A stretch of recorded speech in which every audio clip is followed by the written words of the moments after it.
right, well, welcome. Someone sent me a note the other day asking about all the mods that we've done to our bikes. And so I figure now that we're about 3 years and 50,000 kilometers into our trip, we're going to do a little bit of a review of the different mods that we've made to the bikes and how those mods have stood up. So we'll start up here. I've got these ruby lights here. They put out, I don't know, 100 million foot candles of light. They've got a yellow filter on them right now, but they can swap out for white ones. I carry the white ones around, but I've never used them. They're fantastic. I've wired them in so that when I turn my high beams on, they go full brilliance. Whenever I hit the horn, they strobe. It's absolutely fantastic. Whenever we go into tunnels, turn those things on, and it's like the sun has come into the tunnel with us. Absolutely fantastic. They've stood up really well. Down here I've got a no-name disc lock with an alarm in it. And the bike hasn't been stolen, so I guess that's a good thing. Carrying on around, so here's the controller for those ruby lights up front in this beautiful 3D printed holder that our neighbor made for us. Up here is where I put our GPS. It is a Garmin Zumo XT, and it works pretty well. The holder here works well. No issues with it. Put one of these, it's on a ram mounting system, and come on in just a little bit closer here. And I put one of these locks on it just so people aren't going to come up and mess with it. Nobody's messed with it, so I guess that's a good thing. Carrying along, we've got these giant Loop Bushwacker handguards.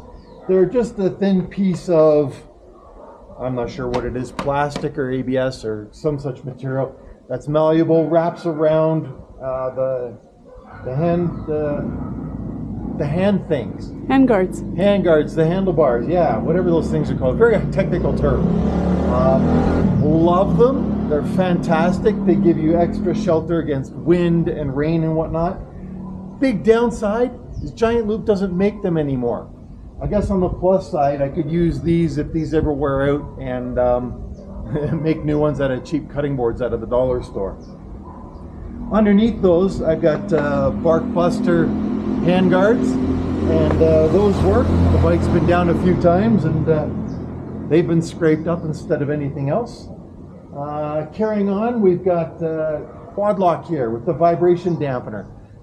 We put an older phone on there, and Angela uses it for navigation. I use mine for music and podcasts and what have you, and that works well. Heated hand grips. Heated hand grips, absolutely. We've got the Oxford heated hand grips. This is the third set, not on this bike, third set over 3 bikes. Love them, they work great. Just make sure you buy the right ones because they come in different sizes, and the ones we bought were just a little too long. We had to trim them down, but they work fantastic. Mirrors. Got the Doubletake mirrors here. Big shout out to Doubletake. I'll tell you what. We had the earlier version of these mirrors, and they used the ram mount system, and the balls on the bottom ended up getting really squishy over time. Talked to Doubletake, and they said, no problem, we understand there's an issue, we'll send you a new set. We were in Mexico, and they shipped them down to us in Mexico. We've now got the newer system. They work really good. We used to have the longer arms. We've switched to the shorter arms. I think they're okay. I like having the longer arms because I like having the mirrors up a little higher, but they both work well. They're solid, and no issues or concerns. Got a cheap Chinese tire pressure monitoring system off of Amazon. It's not very accurate. Don't like it a whole lot, but it's better than nothing. Let's see what else up here. I got a really cheap compass. Funny enough, I've got my compass mounted here. Angela had her compass mounted in the exact same spot. For some reason, her bike has a different magnetic field or something, because it would never read the same and it would spin also. I am a different magnetic field. But It's actually quite handy because the way I've got my GPS set up, I don't normally have the cardinal direction showing on it. I've got other data. So this helps me to orient to know which direction we're traveling in generally. Flush mount signals? Flush mount. Yes, thank you. Here we go. TST Industries bought flush mount turn signals for the front and the rear. I bought those specifically because I didn't want people coming along and using those as something to grab onto if they're trying to help pick the bike up. And I've rigged them up so that they're always on, both front and rear, as well as flash when you turn the signals on. Happy with those. There's a little bit of wiring to do, but they work just fine. Anything else up front? I got this little polar bear here that Petra gave me. Come on in and get a good look at this polar bear. Petra was a fellow student in one of the Spanish classes that I took at University of Victoria, and he's been riding with us for 3 years, keeping a big smile there. He shows up in some of the videos that we shoot.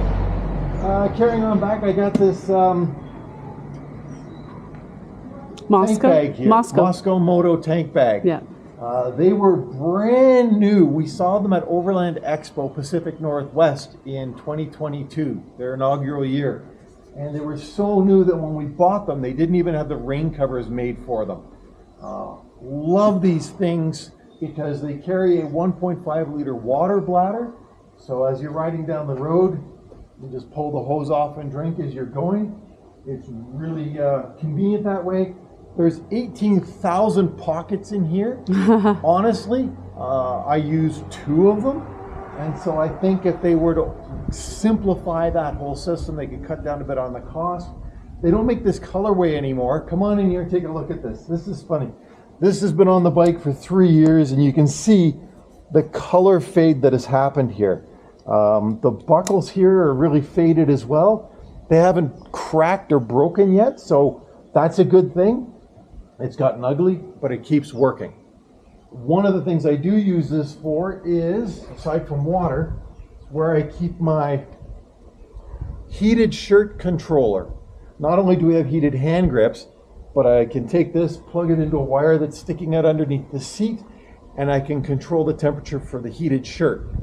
There are times when we get to areas that are really quite cold, so having the heated shirt is really nice. The heated shirt is made by Warm and Safe.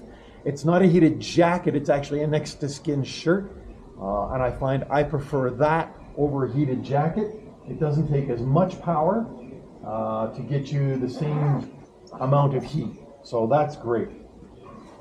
Right here, while we were driving through California, I decided to stop into the Corbin factory and have a Corbin custom seat made. You can choose all the different colorways. There's a whole bunch of different options. I like it because it's nice and wide where I sit. It gets narrow up front so I can still stand without having any issues. And it's a whole lot more comfortable than the stock seat. Angela didn't want to spend the 500 US. Yeah, it was expensive. So she's got my old Airhawk, which is an air bladder she sits on, and she's pretty happy with that. Down here, this is a feature you're not going to see on hardly any small, lightweight, dual sport adventure motorcycles. This is a special thing right here. Highway pegs. I tell you what, we don't ride for hours and hours every day, but every once in a while you want to get your legs out and stretch. These are fantastic. People see these, and this is one of the 2 things they laugh about on my bike all the time. Love these highway pegs. Absolutely fantastic. Speaking of pegs, come on down here and you'll see I've got these pivot pegs. These rock forward. They don't seem to move a whole lot, but they make a huge difference. When you're standing, when you're riding, first of all, they're wider, so they're more comfortable. And just that little bit of pivot, I love it. Every bike I own from now on is going to have a pair of these. Angela hates them. I'm not sure exactly why, but she feels a little less secure, I think. Is that the case? Yeah, it's just I don't feel planted on my bike. Man. But that's fine. Teach his Super own. comfortable. Yeah. Now we're down by the kickstand. I've got a elephant's foot on the kickstand. Top tip, when you put your elephant's foot on, use Loctite. I didn't, and like 3 days into our trip, I'd already lost one of the one of the bolts off the elephant foot. So Loctite that thing on. The kickstand is a aftermarket kickstand. It's a shorter kickstand, and the reason for that is because we also went and replaced front and rear suspension. Rally Raid Level 1 completely rebuilt the front end and replaced the rear shock and spring. So it's stiffer and it's better suited for the total weight that we've got on the bikes. But because of that, it sits lower without any weight on it, so we needed to put shorter kickstand on. Okay. Bash plate. Bash plate, yes. Got a metal bash plate and crash bars. Got those from a company called... Outback? No. No. But I'll put it here on the screen. Here it is. This is the name of it. No issues. Oh, wait a second. We have the names right here. SRC. SRC. SRC. There we go. One of the things I like, which I would assume is a basic feature, is there's a hole right where the drain plug is for the oil. So you take that off and you can drain the oil. It does get a little bit messy. Some of the oil ends up getting on the bash plate. So oil changes get a little bit messy. One of the things I did have to do is I did have to drill some holes into the front of the bash plate, and so I could get an Allen key through to access the bolts for the plastics. Haven't had to take those off very often, so is that a big deal? Probably not. What else are we looking at here? Oh yeah, so we decided we wanted to customize these bikes, and so we went for a complete sticker package from a company out of Thailand. Hated it. Putting the stickers on almost ruined our marriage. It was a It's like wallpapering. It was just a miserable, He was grumpy for days. Shall I show mine?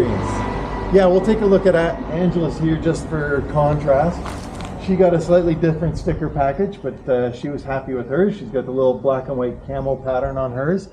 I really like the joke, the Africa single.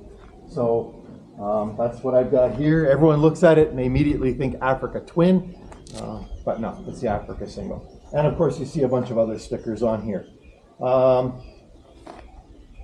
This was for the battery tender. The dealership we bought the bike from actually gave us a battery tender, which was nice. But I use it for two things. One, to plug in the Air pump. We've got an air pump that we pump in, connect there. So that's very convenient. Two, we haven't had to use it yet. I've got a cable that'll go from my bike to Angela's bike, so we can jump one bike from the other bike in case the battery is dead. And yes, I've got the cable properly configured, so I'm not going to do damage to the bike doing that. So battery. Speaking of battery, thank you. You can't see it, but under here we've got an anti-grav lithium battery. I bought this thing, and I swore this must have been like a display model, a toy, because it weighs nothing, but it's the actual battery. And again, we've had no issues with the batteries, but it does have a button on the top. So if the battery does die, you can push this button in and it'll jump itself. Don't know exactly how that works. We've not had to use it. Have had no issue with it so far. Okay, so moving back, we've got the Outback Motortek side pannier racks. No issues with those. They're great. Bit of a headache with this particular bike because the bolts that hold the rack on also hold the seat on. So in order to take the seat off, you got to pull those bolts out. There's a mod. I did the mod, so I don't have to do that anymore. I can pop the seat out with a separate set of bolts that I put in. This little accessory panel here is what I also got that with Outback Motortek, and I was able to mount my Rotopax jerry can here. It's a 1 gallon jerry can. Haven't had to use it in almost 3 years, but it's there for those times when we need it. Had to do a little bit of modifications with a little bit of extra plating to make it sit flush and flat and the whole bit. Coming around back, apologies, the bike is a little bit dirty because we've been riding a lot of dirt roads lately. I've got the child-sized coffin of top boxes. And this is what people laugh at more than anything else. It is a 72-liter top box that I got from Touratech. And let me show you why I got it. First of all, it's great for all the stickers that we put on there. This is where all the documentation sits, the tip and the permits and the insurance and whatever else goes right in there. Two-way tape holding on a massive freezer bag. This little panel is great. I put my sunglasses in there. Just all sorts of little tiny accessories that I probably don't need more than once a year or something. Bulldog clips, a reflective belt, extra earplugs. But it's really handy. Come on over, take a closer look here. This is the primary reason. Right here, underneath this super secret panel, this is where I put my laptop. Once I close that down, people have looked in here and they haven't realized that this is a secret panel, and that's where the laptop sits. The other thing I do with this is, aside from one or two small things that sit in here every once in a while, it's otherwise empty. So whenever we stop to go do a touristy thing, the helmet fits in here. The jacket fits in here. My pants fit in here. Everything except my boots will fit in here, and I can just walk away and look like a normal human being. But the other thing I really like about this is, come on to the back here again, I have extra rear lighting. Now, we never ride at night, but we like having the extra lighting. And I've got these strips here and here. This is from Admore. It's a company in Calgary. This is the second or the third bike I've had these accessory lights on from Admore. They work fantastic. There's a few different configurations you can have depending on how you install it, but the way I've got it set up is they've got running lights. When I brake, they go brilliant and they flash. When I put my turn signals on, they go amber and flash. So running lights, brake lights, flashing, and turn signals. Super fantastic. Admore makes a great product. Speaking of which, down here is the other light bar that I have. This is, I don't know, what's that, 8 or 10 inches wide. It is also a flashing brake light, and it's got turn signals in amber incorporated into it. It's also got an accelerometer. So if I'm downshifting, if I'm slowing, it'll automatically flash to warn people I'm slowing down. Angela drives behind me. I can attest to that. It's kind of my heads up when he slows down. Yeah. So you can actually connect this with an app to your phone and do all sorts of micro configurations. I did that once 3 years ago. Haven't done it since. It just works. It's fantastic. So, Michael, who's the top box made by? In case you are going to start a new trend, you never know. Somebody else might be interested in that monstrosity. Here's Do you know? the exact name for the model of top box that I bought from Touratech. 72 liters. The only person I've met who's got a bigger top box is KTW Rider. Yes. He has a 110-liter ATV top box, but his is chock-a-block full. Yes. And that's how he decides to roll. Custom license plate. What else we got back here? Had to do a little Franken fitting to make the top box plate fit with the Outback Motortek stuff, but it's all good. Over here on the right side, come on around this way, Angela. Custom made these PVC or ABS, I don't know what it is. Tool tubes, PVC tool tubes. Tool tubes. We've got 3 of them across the 2 bikes. This one's got trail stands in it, so if I ever have to do a tire replacement or repair on the side of the road, pull those out, can jack the bike up. On Angela's, on one side, she's got a first aid kit, and on the other side, she's got all of our tools. So it makes it really easy to access. And despite the fact they stick out, nobody seems to notice them. They're part of the bike. They're not noticeable. They're not locked. It's a screw-in cap. Yeah. You'll notice how much cleaner Angela's bike is than mine. Yes. Everyone enjoy how clean my bike is. I had a few moments and shinied her up. Is there anything different on my bike? You've got the hyper lights here instead of Admore. You've got the Admore lights up here. I do. The only other thing that we haven't talked about, because you can't see it, it sits underneath the seat here, is the Eastern Beaver power control module. There's this Canadian guy who's moved to Japan, and he makes electronic and electrical components for motorcycles. And this thing is fantastic. It's the size of a small pack of cigarettes. and all the extra electronics we've added to the bike, we've wired through it, so it's all switched power. It's small, it's convenient, it's really well built. It comes with all the separate fuses for each individual line. And you can modify it for whatever your needs are, right? You can set request it up for exact switched or unswitched yes, power. Yeah. Super happy with the product, super happy with the customer support. Eastern Beaver, check them out. That's it for the mods on the bike. I would say of all the things we've done, I'm happy with everything we've done, with the exception maybe the TPMS. It's cheap, it's inaccurate. The tire pressure, yeah. Not super happy with it. No. But for the, I don't know, 20 bucks or whatever we spent, we got what we paid for. Other than that, I think I would do everything exactly the same way again. So the one other little thing is, it's small, but we changed out our oil filler cap and something on the bottom. Here. And Michael's has failed. Mine's still okay. And maybe it's a little bit aesthetic, I don't know. But no, I got this here because you can't just finger take it on or off like the OEM one. Right. And I was concerned, I figured I'd do this, that way no one can come up and mess with it. Yeah. The problem is, these are cheap Chinese metal. It's soft aluminum or something. Yours cracked. Yeah. Yeah. Last oil change I did, I went to put it back on and it all cracked and fell apart. So here I am in the middle of the city on a Sunday, on election day, and I had to run around to find a shop that was open where I could buy another oil filler plug. I was able to do that, great, and yeah, definitely wouldn't do that again.